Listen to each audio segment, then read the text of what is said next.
This video is sponsored by EA. This game has so many activities. We've got ice skating, the balloon parade, boat races. We've got a Ferris wheel, downhill skiing and ski jumping, and voyeurism? Hunky fire, what?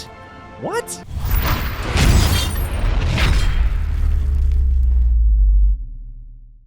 What is up, guys? It is Powerbang. Welcome back to today's video. We have SimCity BuildIt from EA on deck for you guys today. I gotta say, I grew up playing Sims, so when they reached out to me, I was a little skeptical about Sims on mobile, but I decided to give it a shot, and let me show you a few of the things that I liked. Dead fish flying from out of the sky, sandstorms with pyramids popping up out of seemingly nowhere, Venus flytraps the size of the Empire State Building, kettlebells dropped by Jesus, a mountain monster dropping his balls all up on the city, mechanical spiders dangling from a disco twister, sure to bring the party to a downtown storm near you.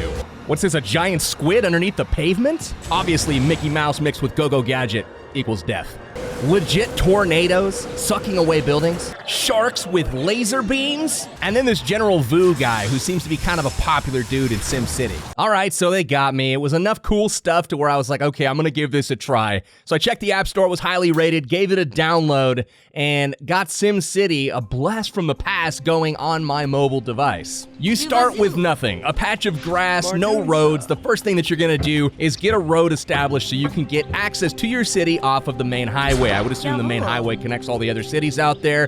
Details. Now that we've got your road built, it is time, that's right, to build a house. We gotta build a house so people can move into your city. You know, conveniently, you got just enough resources to actually build those first few houses, so thanks to the game for that. Gonna get that first house built up, get a little XP for it, and then it's time to build some supply stores so we can actually get the supplies to keep building out our city. First, we queue up some nails. When it's done building, you collect them, and real simply, you go build some more residential areas, and you can actually use those supplies to finish construction and make more houses for more Sims to move in. Yeah. But it's right about now when you're gonna notice your Sims in your city starting to get a little whiny, a little grumpy, a little ticked off. And dang it, I don't blame him. You gotta give them some power, dudes. You gotta give them the power. Build a power plant of some sort, whether that's a wind turbine or a coal plant. The choice is yours, but each choice you make in this game will have consequences. They may not show right now, but mark my words, later on in this game, you're gonna have to shuffle stuff around. You're gonna have to move places, or your Sims are gonna get mad and they're going to abandon your buildings. So you gotta get more factories going.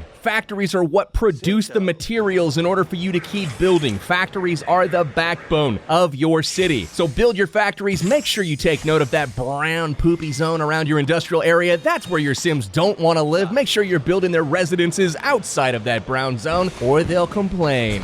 That's one thing Sims are good at, is complaining. Build a government. Build a water tower. Give your Sims some water to drink, to brush their teeth, to get their armpits clean.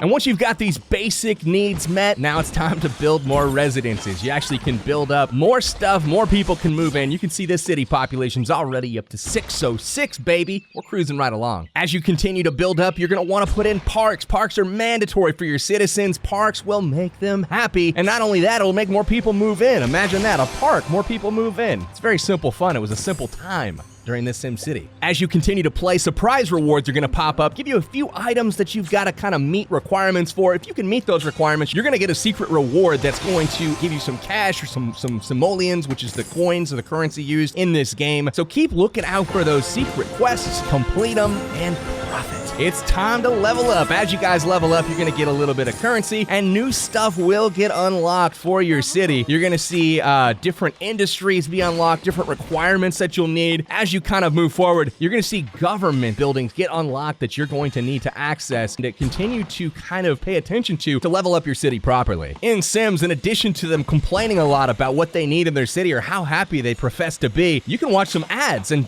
oh, dang.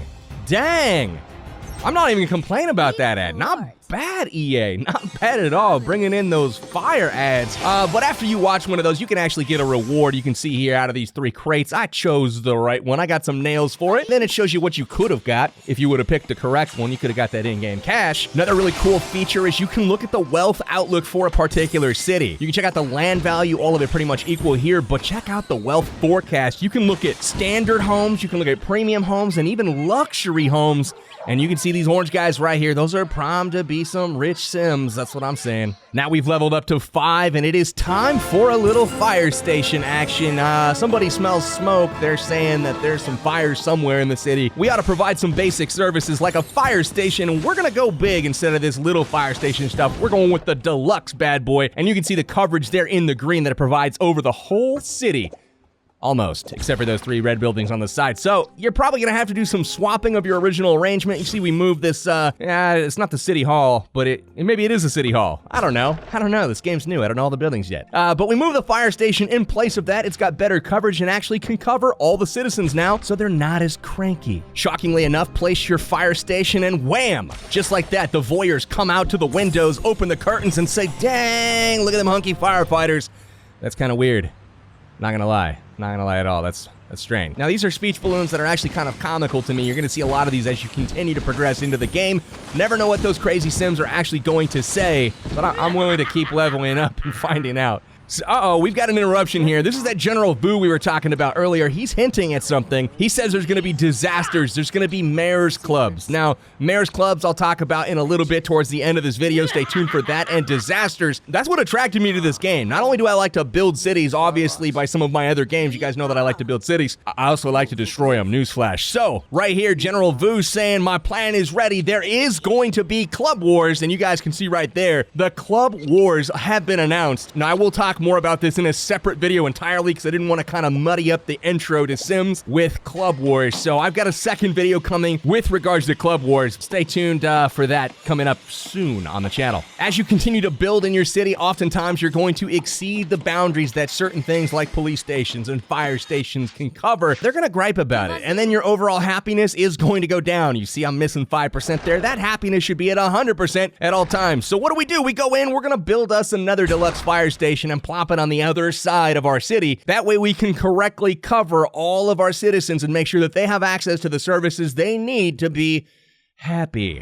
So you do all these things, keep it going. You're gonna get access to achievements, access to like surprise quests and whatnot. They're gonna reward you with cash, in-game currency, and overall, we've got that happiness going back on up to 100% where it belongs. So you place that fire station, you've got good coverage throughout the rest of the city, continuing to make wise decisions as mayor, and as you continue to make those wise decisions, the game will reward you. You will be getting in-game currency, all kinds of supplies and rewards on a regular basis. And as you continue to grow your city, if you continue to make the right decisions, your citizens will multiply. They will flourish. They will not abandon you. And then pretty soon, your city, it starts to look pretty good. You start to, get some big buildings. You start to multiply a little bit. You can see here, our population is up over 36,000 Sims. Not too bad for day one playing the game. I spent a little bit of my own money on here because I'm a dirty gemmer, but what are you gonna do? Anyways, we have the trade depot as well. That's something that is going to be crucial to your economy. You can put your supplies on a central trading block for others to purchase, and in addition, you can actually go to the global trade area and buy other supplies that you happen to need to hopefully speed up the building and construction of your city. So everything continues to go well in your city. It continues to grow and prosper and flourish. It starts to look like this, and then eventually it's going to look like this, and starts to look pretty cool after a while. So not too bad for your first time as mayor. And for my first time as mayor, I'm going to continue to play this and level up, and I'm shooting for level 18. Why am I shooting for level 18? I am going to be shooting for level 18 because I need to get into a mayor's club. I need to start a mayor's club. I need something here because mayor's club members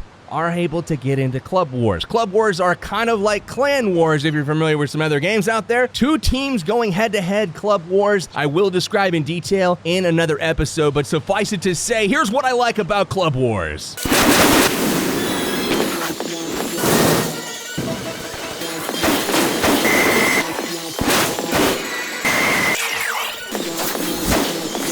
Thank you so much, guys, for watching the video, and I gotta give a huge shout out to my friends at EA for sponsoring this. It's because of folks like you that I'm able to continue to entertain my fans on a regular basis, doing this full time, so thank you for that. Guys, if you are interested in playing SimCity BuildIt, download the game through the link in the description. Club Wars went live today. That's kind of what piqued my interest in the game and thought, maybe this might be worth sharing on the channel. If you guys are interested, check it out for sure, and also let me know in the comments if you guys have a club that I can perhaps come join, because I don't want to get stomped in the club wars, you know what I'm saying? I want to drop those disasters on the other dudes and not so much get the disasters dropped on me. All right, guys, that's all for now. Take care. We'll be back in the near future with a Club Wars video to explain how all that jazz works. Take care, guys.